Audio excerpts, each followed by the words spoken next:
البدر علينا من ثنيات. بسم الله الرحمن الرحيم. الحمد لله رب العالمين حمدا يوافي نعمه ويكافي مزيده. اللهم صل على سيدنا محمد صلاة توسع بها علينا الأرزاق وتحسن بها لنا الأخلاق وعلى آله وصحبه وسلم. ربي أوزئني أن أشكر نعمتك التي أنعمت علي وعلى والدي ونعمل الصالحا ترضاه ودخلني برحمتك في عبادك الصالحين.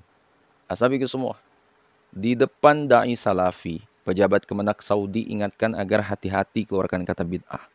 Deputi Menteri Bidang Dakwah pada Kementerian Urusan Keislaman, Dakwah dan Penyuluhan Arab Saudi, Dr. Ahmad Jilan, berbincang dengan sejumlah aktivis media dan dai salafi.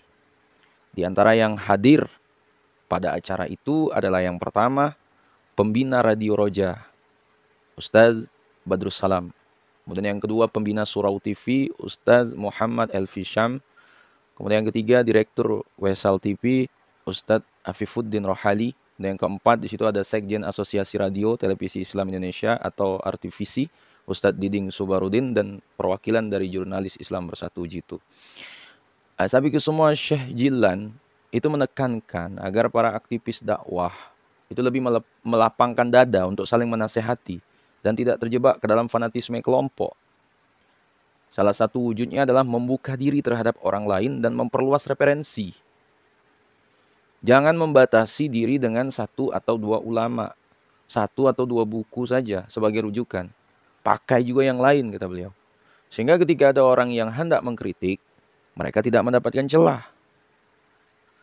Asabikum semua, Syekh Jilan menegaskan agar umat Islam tidak mengambil pendapat hanya dari beberapa ulama saja, tetapi ambillah dari ulama di berbagai negeri. Beliau mengatakan, saya tidak menyalahkan kalian memakai Syekh bin Baz, karena beliau adalah ulama umat, bukan ulama kerajaan. Tetapi saya ingin kalian juga mengambil ulama Yaman, Mesir, Suriah, dan juga ulama Indonesia sebagai rujukan. Papar Dr. Ahmad Jilan. Asabiku semua, menurut Syekh Jilan, sikap hormat harus diberikan kepada ulama Indonesia, karena mereka yang menjadi panutan umat. Ya. Sisi lain yang juga perlu diperhatikan, kata beliau, manusia itu mengikuti ulama negerinya. Seiring dengan penghormatan kalian terhadap ulama Saudi dan lainnya, kalian harus menghormati dan mengambil ilmu dari panutan umat di Indonesia. Tegas beliau. Asabiku semua, Syekh Jilan berpendapat, bila ada seorang tokoh yang sudah berjasa selama puluhan tahun dalam dakwah Islam, mereka harus dihormati. Datangilah mereka. Tandas beliau. Belajar dari sikap Imam Ibnu Taimiyah. Sementara itu, Deputi Bidang Media Kementerian Agama Arab Saudi, Dr. Rashid Az-Zahroni, yang juga hadir dalam perbincangan itu, menyebutkan sikap mulia Imam Ibnu Taimiyah yang dapat dicontoh dalam dakwah Islam. Ibnu Taimiyah telah menghadapi pertentangan kuat dari seorang ahli kalam. Namun ketika orang itu meninggal dunia, Ibnu Taimiyah menanggung biaya hidup istri dan keluarganya. Ia tidak menjadikan orang yang berseberangan sebagai musuh yang harus dibenci, tetapi sebagai peluang dakwah yang berpotensi menerima jalan kebenaran.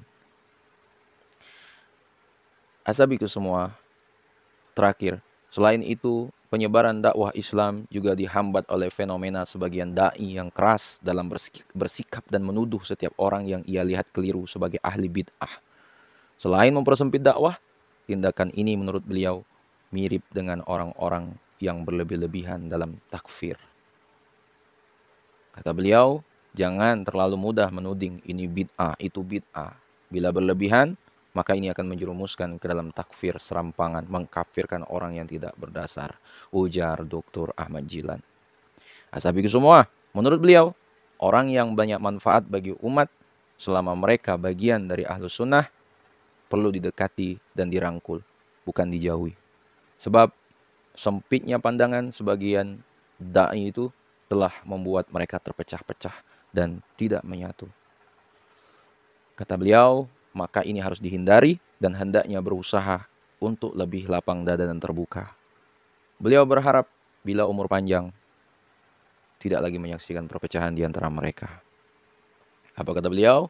Saya berharap bila umur panjang, dan kita bertemu lagi 2 atau 3 tahun lagi, saya tidak menjumpai lagi perpecahan di antara salafi.